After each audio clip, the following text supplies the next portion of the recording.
उठो, क्या हुआ तुम्हें बता मुझे, कुछ उठो।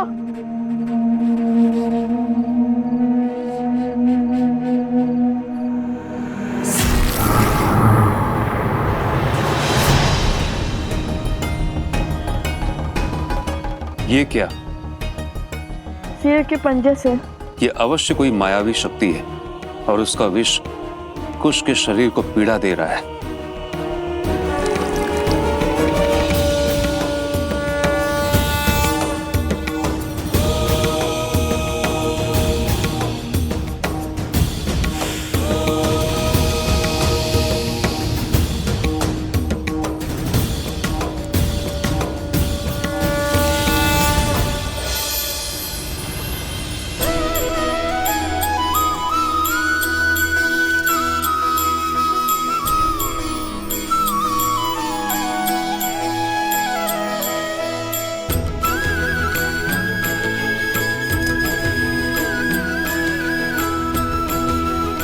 मुझे पहले क्यों नहीं बताया कि तुम्हें इतनी पीड़ा हो रही है? तो आप अकेले इसी ऐसे बैठ जाते ना भैया।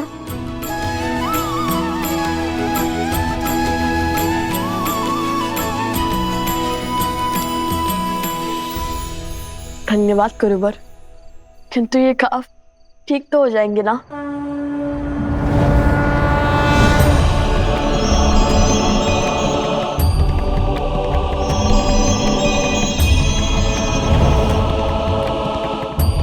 पुत्र, यहाँ एक श्रापित रत्न है जिसके उपयोग से प्रकृति को नियंत्रित किया जा रहा है और उसी मणि का उपयोग इस सिंह पर भी हुआ है। इस माया की गांठ उस मणि का अंत है और तभी कुश का घाव भी भरेगा। जब तक उस श्रापित मणि का अंत नहीं होता तब तक कुश के शरीर के भीतर ये मायावी विष फैलता रहेगा। बताइए कहाँ है वो मणि? मैं अभी जाकर उसे नष्ट कर दूंगा और अपने भाई को इस कष्ट से मुक्त कर दूंगा। पुत्र, मैं तुम्हारी भावना समझ रहा हूं, किंतु उस स्थान तक पहुंचना सरल नहीं होगा, क्योंकि उस मणि की भांति वो स्थान भी श्रापित है और वो असुर शक्ति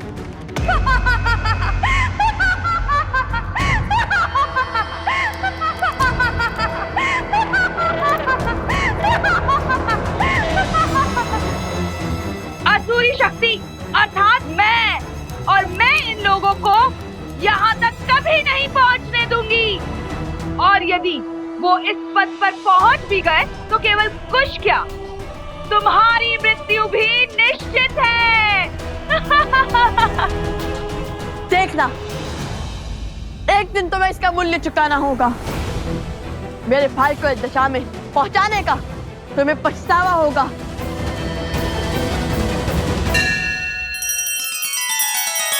श्री रामचंद्र कृपालु भजुमन हरण भव भय दारुणम नव कंज लोचन कंज मुख कर कंज पद कंजारुणम। सिया राम सिया राम सिया राम सिया राम सिया राम सिया राम।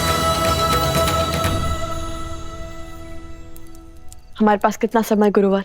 जैसे जैसे भोर समीप होगा कुश की पीड़ा बढ़ती जाएगी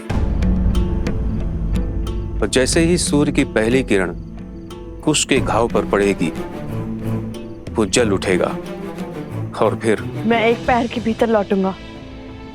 मुझे आशीर्वाद दीजिए।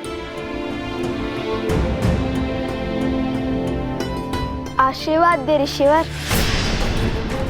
नहीं कुश, तुम कहीं नहीं जाओगे। मैं जाऊंगा और मणि को नष्ट करके आऊंगा। तुम्हें मुझ पे विश्वास नहीं है? भैया, जब स्वयं महाराज राम पिताश्री महर्षि विश्वामित्र के साथ असुरों का संहार करने जा रहे थे, तब क्या उन्होंने श्री राम से अनुमति मांगी थी? तो कुश वो भिन्न है। भैया, बिना आपके मैं कहाँ और बिना मेरे आप कहाँ? हम लव कुश तो राम लक्ष्मण की भांति एक दूसरे की आत्मा है ना? मैं भी तुम लोगों के संग चलूंगा। ऋषिवर, आप कृपया करके यहीं रुक जाइए। इन सबको आपकी आवश्यकता होगी। चले भैया। एक क्षण। एक मुख सूरज एक मुख चंदा, दिए सिया के सुख आनंदा। एक एक आत यमज युगला, जानकी सुत रूप लव कुश होला।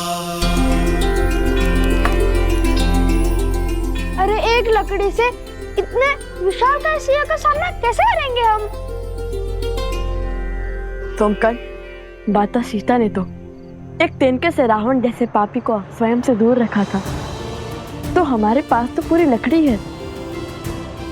माता कहती है कि मानव की सच्ची शक्ति उसके विश्वास में होती है। स्मरण रहे, यदि कितनी भी विशालकाय बुराइयां क्यों ना आ जाए, यदि हम उसकी आंख में आंख डालकर देखते हैं तो वो बुराई भी घबरा जाती है। चाहे जितना बल लगा ले, तुम्हारी आंखें झुकनी नहीं चाहिए, मुख पर भय दिखना नहीं चाहिए, समझे? ये समय भय को भयभीत करने का है।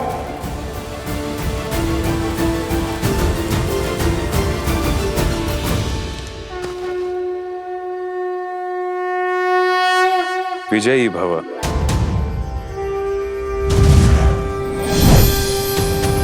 पुत्र, ये हर माया को भेदने में सक्षम है, इसकी आवश्यकता तुम्हें होगी।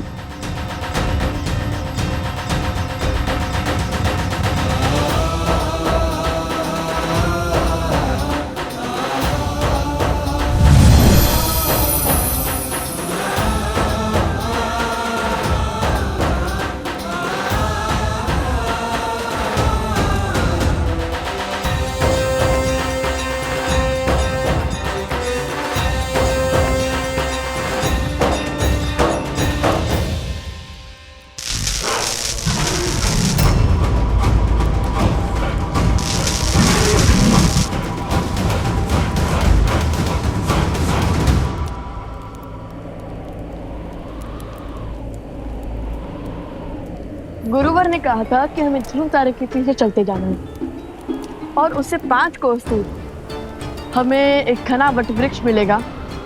उसके ऊपर एक तांबे की घंटी होगी। भैया, क्या हुआ? कुछ बहुत पीड़ा हो रही है, खाब कष्ट दे रहा है, बताओ मुझे। यदि तुम्हें विश्राम करना है तो कर लो। नहीं भैया, मैं ठीक हूँ। मेरी अचरज का कारण तो आपकी सोच है। आप कब से मेरी भांति सोचने लगे? इतनी तेज आंधी में घंटी को भागे भागे आंखों से खोजने लगे। समझ गया।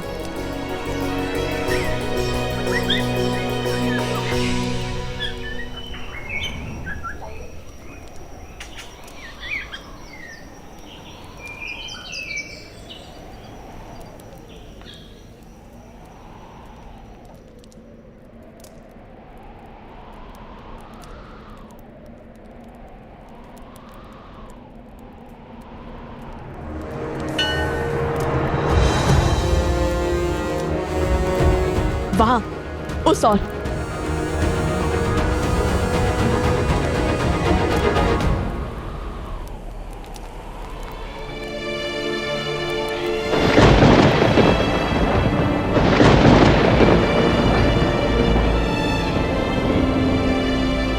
कुमुदनी,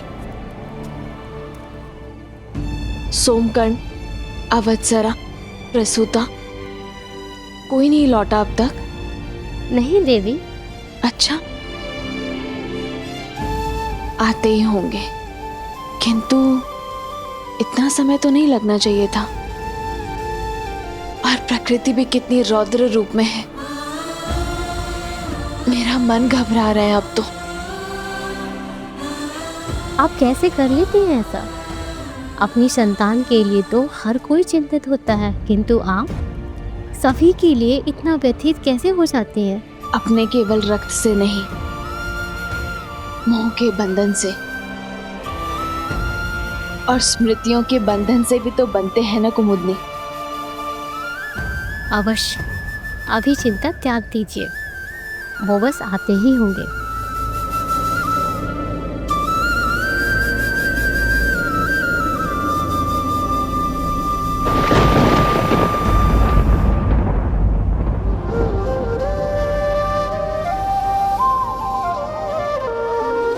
ये ध्वनि कहाँ से आ रही है?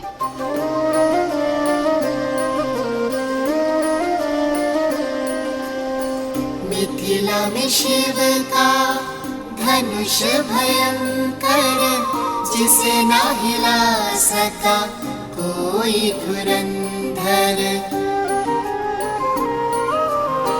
राम लखन गुरु मिथिला पहुँचे, लक्ष्य था देखन सिया का स्वयंवर। मिथिल सभा में थी विकट निराशा, कौन बने भरतार सिया का। ले गुरु आशीष उठे फिर राम, शीश झुका दिया शिव को प्रणाम। राम सिया राम सिया राम सिया राम, राम सिया रामायण को प्रणाम। राम सिया राम सिया राम सिया राम, राम सिया राम सिया राम सिया राम। हम वन देवी के पुत्र हैं, भगवान वाल्मीकि के शिष्य हैं और हम धर्म के मार्गी हैं।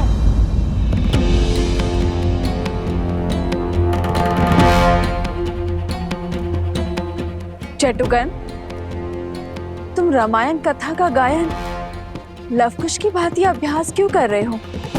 अरे लवकुश ने तो ये बात किसी को भी बताने से मना किया था, अब इन्हें क्या कहें? वो बंदे भी लवकुश को हम बहुत स्मरण कर रहे थे और हम सबको उन्होंने ही इतना प्रभावित किया है, तो अच्छा,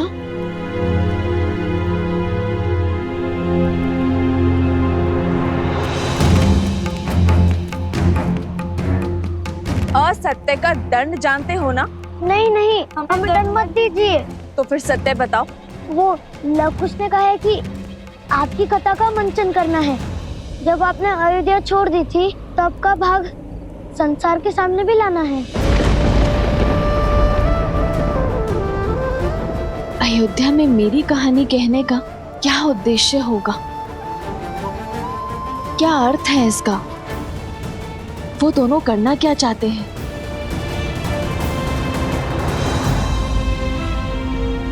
एक बात कहूँ वन देवी, आप क्रोधित तो नहीं होगी? नहीं, कहो क्या बात है? आप बहुत भाग्यशाली है कि लवकुश आपके पुत्र है। वो दोनों हर क्षण आपके विषय में ही सोचते रहते हैं। देखिएगा, जब अयोध्या में लवकुश की रामायण का मंचन होगा तब उनके प्रयास अवश्य सफल होंगे, रामायण अवश्य पूर्ण होगी। किंतु हाँ, तनिक चौंकने के लिए सज्ज रहेगा और अब आगे कुछ मत पूछेगा।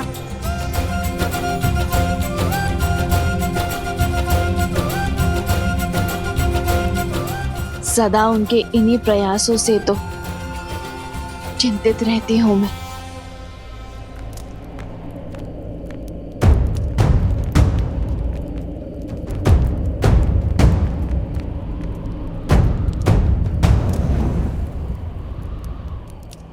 मिल गया।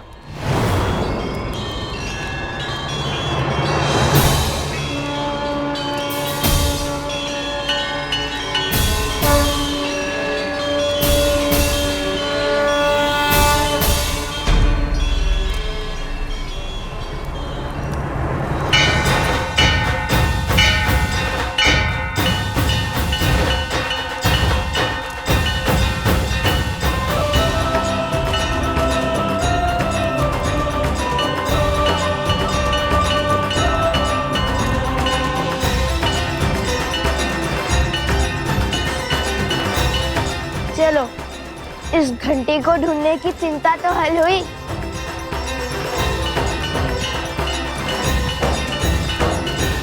कैसी चिंता देवी? यही कि बिना संकट जाने बिना परिणाम सोचे अनुचित को उचित करने की दिशा में आगे बढ़ जाते हैं।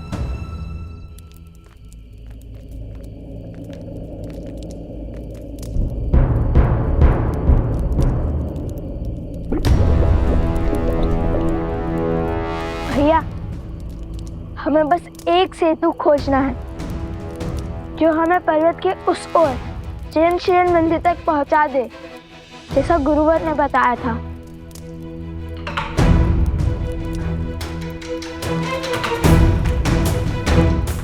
अरे ये तो टूटा हुआ है।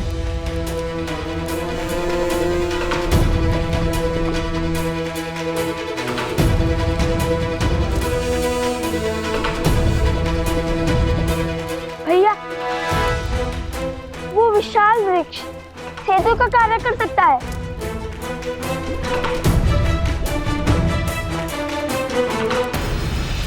हाँ, तो कर्म उचित हो तो परिणाम की चिंता क्यों करना। किंतु कभी कभी केवल साहस से नहीं, चतुराई से भी कार्य को संपूर्ण किया जा सकता है। मैं तो बस आशा करती हूँ कि वो केवल अपने बल से नहीं, अपनी बुद्धि का उपयोग करके भी प्रयत्न करे। क्या हुआ भैया? भूल गए? माता कहती थी कि जब सब कुछ आपके अनुसार होने लगे, सब कुछ उचित होने लगे, समझ जाना चाहिए कि कुछ तो अनुचित घट रहा है। हाँ, कहा तो यही था माता ने कि जिसने एक सिंह को अपनी माया से इतना विशाल कर दिया, जो हमारे मित्रों के प्राण लेने के लिए सज्ज हो गया, जिसने कहा कि वो कभी हमें उस रत्न तक नहीं पहुंचने देगी, वो पीछे कैसे हट सकती है? हाँ, हमें एक एक पर फूक फूक कर रखना होगा। और मैं फिर कहता हूँ कि मैं आगे बढ़ता हूँ, तुम यही रहो। कदापि नहीं, मैं आपके साथ अवश्य चलूंगा। जहाँ लव भैया वहाँ कुश। और वैसे भी यहाँ तक पहुँचकर पीछे हट जाऊं ताकि सारी प्रशंसा आप लूट ले। ऐसा नहीं हो सकता। अब लगता है ये वृक्ष हमारा अंतिम विकल्प है, किंतु पहले हमें ये देखना होगा कि ये वृक्ष जिससे इस लावा के ऊपर एक पुल बन गया है, वो हमारा भार उठा भी पाएगा या नहीं।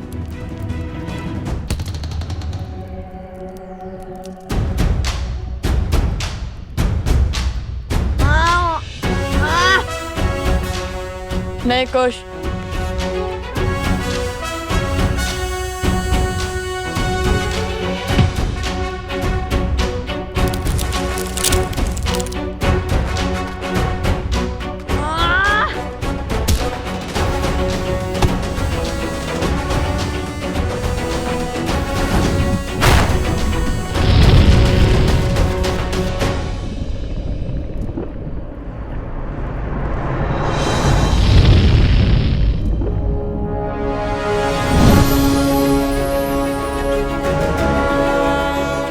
बलशाली, किंतु इसका उपयोग करके देखते हैं कि ये मायावी है या नहीं।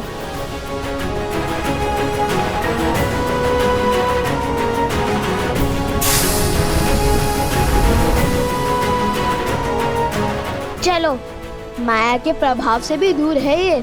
चलो, अब हम इस पर चल सकते हैं।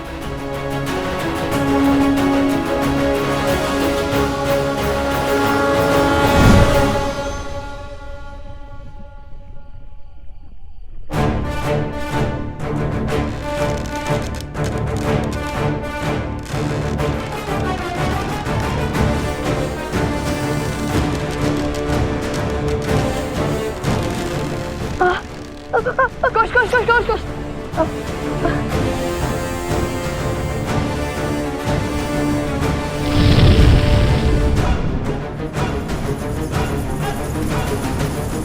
ये ध्वनि कैसी आ रही है?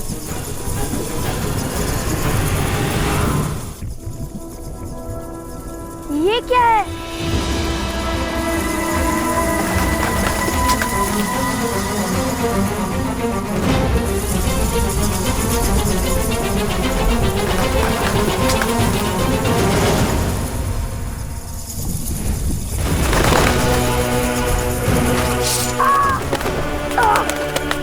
कुछ संभाल के, संभाल के।